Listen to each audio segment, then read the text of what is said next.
Why do we think 5th graders were the coolest people alive when we were in 2nd grade? Oh, they would jump over stairs, hit the door frame, and we would all be freaking out. Oh my god, he on X Games mode. And these guys would get all the attention. And this one time in 2nd grade, my buddy Alex was fed up with this. You know what? Let me impress the school. It's our turn. I'm gonna jump over a 5th grader. Excuse you? I don't know what was going through his head. Now it's recess, and Alex is planning on jumping over one of the tallest 5th graders, Manny. And poor Manny was minding his business talking to other kids. But that didn't matter. Alex got ready and started running top speed towards Manny.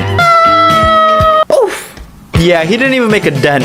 Everybody started laughing at him. So don't be like Alex. Throughout elementary school, I would always be that kid who'd be picked up last by their parents. It could be freezing cold and my mom would show up 2 hours later. My teacher already knew this routine, so 30 minutes after school, she'd make me wait in the office. And there was always crazy stuff going on in the office. It'd either be a kid, a parent, or a staff member yelling in the office, sometimes all at the same time. This one time, I was sitting in the office next to the worst kid in our grade. You know, the one who would always get in trouble? Let's call him Jose. Apparently, he was in a big fight, and they were waiting for the other kid to come with his parents. However, the secretary lady thought the fight was between me and Jose. So where are your parents? She asked me. My mom won't be here in a while. Oh, really? Yeah, I'm always here though. I'm a regular. Well, look at you, all smart. Always that snap. Lo and behold, my mom walks in, and the secretary starts snitching. Like, she pulls a 6'9". Ma'am, your son was in a big fight with this other kid, and we're here to figure out their punishments. And my mom was furious. There's more, like for part 2. You ever gone to Walmart and tried to get something that was locked behind one of those glass cases? How long would you have to wait until somebody would go and open it for you? When I was working at Walmart, anytime I would walk by the perfume case, I would always encounter angry customers. Hey, I've been waiting for 15 minutes. Are you able to open this case for me? I don't have the key, man, but let me go get somebody who does, brother. And finding somebody with a key was a manhunt. Hey, Janet, you don't have the key by any chance? I gave it to Maria, but she's on break. Maria, Janet told me you have the key. I ain't got no key, I'm on break. Ask Ray. I think he's on a smoke break. So I would have to go outside. And it don't matter if it was raining, snowing, Ray would need his smoke breaks. Hey, Ray, you don't have a key by any chance, right? Oh, yeah, just take it, man. I'm here for another 15 minutes. And when I would go back to the store, damn, bro, what happened to you? You don't want to know, man, but I got a key, though. Oh, no worries. I asked somebody else, and they opened it for me. Trust me, those cases were just as bad experiences for employees. Do you remember as a kid when you would go to the store with your Hispanic parents and they would scare you with, "Te va a llevar ese hombre"? Well, last week I was the victim of that situation. I was just casually working at Walmart where out of nowhere I just hear this kid cry. And out of nowhere his mom comes and goes, "Cállese. ¿Ves a ese hombre? ¿Lo ves? Él te va a llevar." And I'm just speechless. I look at the mom and then I look at the kid. I know exactly what's going on. So I just play with it. I just go with it. I drop my stuff and I look at the kid and his eyes just pop as if he just saw like a 50% off jacket at Ross or some shit. I don't know. And then I start walking towards the kid and I just raise my hands, just go, like, the kid just fucking flies, bro. Oh, I'm an idiot. When I was in 6th grade, loom bracelets were all the craze. You guys remember those rubber band bracelets, right? I made so much bank off of them. Every day I'd come home and spend 2 hours making them. I'd watch tutorials and make the most extra designs, and I would charge so much for them. $7, $9, and people would actually buy them, except for this one kid. I never got his name, but God, I questioned his IQ. Hey, how much for the hexagon? He asked me. $7. Bet. Bro, this is only $1. Yeah, that's enough, right? No. Keep the change, bro. Every day for like a week, I had to deal with him. Dude, you ain't gonna finesse me. Come on, bro, $1. Here's some Takis too. Fine. I gave in so he can leave me alone. 2 days later, I see one of my friends with the bracelet that I sold the kid for $1.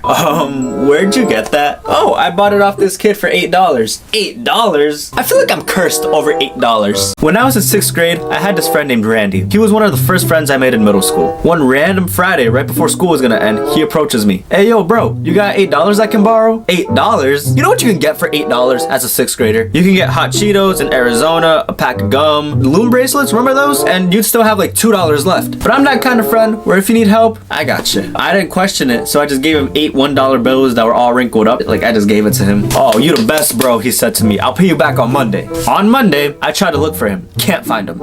I need my money. Where's this kid at? So I do whatever a naive 6th grader does. I go to his other friends. Hey, yo, you know where Randy is? Yeah, Kansas. Why?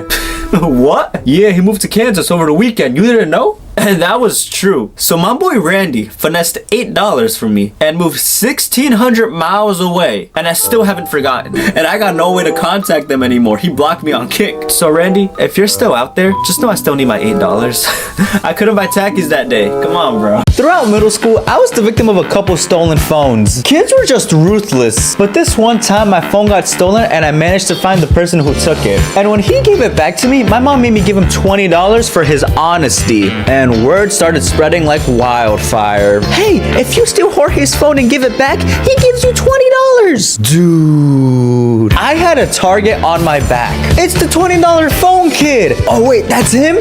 Interesting. And during lunch, I felt all of these kids talking about me and planning on how to take my phone. So I had to come up with a counter plan. I got a calculator I had and I put it in my back pocket. So from a distance, it looked like I had a phone that was ready to fall out of my pocket. And not even 2 minutes in the hall after lunch, whoop, some guy snatched my calculator and ran off. What the? Focus on your schoolwork, not stealing phones. Have you guys played the game 7-Up? You know that one game with the thumbs up?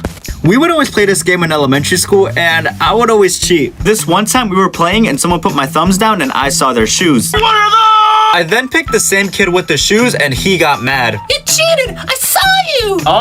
Jorge, tell me the truth. No! Whatever. I would then be on a 6 or 7 game round streak and the teacher knew something was up. So, guess what happened? I was sent to the back of the class where I read the Polar Express. They just weren't good enough for your boy. In 2017, I waited in line for the Nintendo Switch. Jeez, 5 hours out in the cold. Everybody there was bundled up in blankets and one guy even brought a tent. And if it weren't for the big Best Buy logo that was flickering above us, they would have thought we were homeless. And we were getting a couple of stares, obviously. This one guy approached us. Hey yo, what's this line for? And someone in the line trolled him and said, free TVs! And we thought it was funny. 20 minutes later though, the guy comes back with a couple of his buddies and they wait in the line. So who's gonna tell him? Not me. And these guys, they're pretty jacked, so you don't want to mess with them. And the guy who said, free TVs! He's knocked out for some strange reason. And 30 minutes before the store opens, a worker comes out. Alright guys, so it looks like we have enough for everybody. Just hang in there, 30 minutes left. And that fuels more excitement for the poor guys thinking they'll be getting free TVs. Somebody's gotta tell them. Luckily, the guy who was next to me mans up and approaches them. I'm out of time. Part 2's already gonna be out. It gets good. When I was in middle school, there was these kids who would fake flex. They would say things like, oh, I got an iPhone, but it's at my house. My mom doesn't let me bring it to school.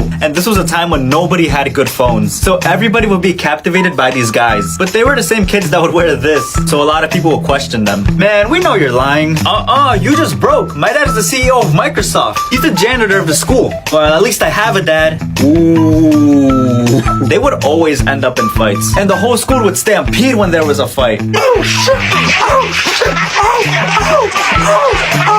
He said you got no nipple. And when the principal would come, we would all freak out and just run to our buses. Ah, good times.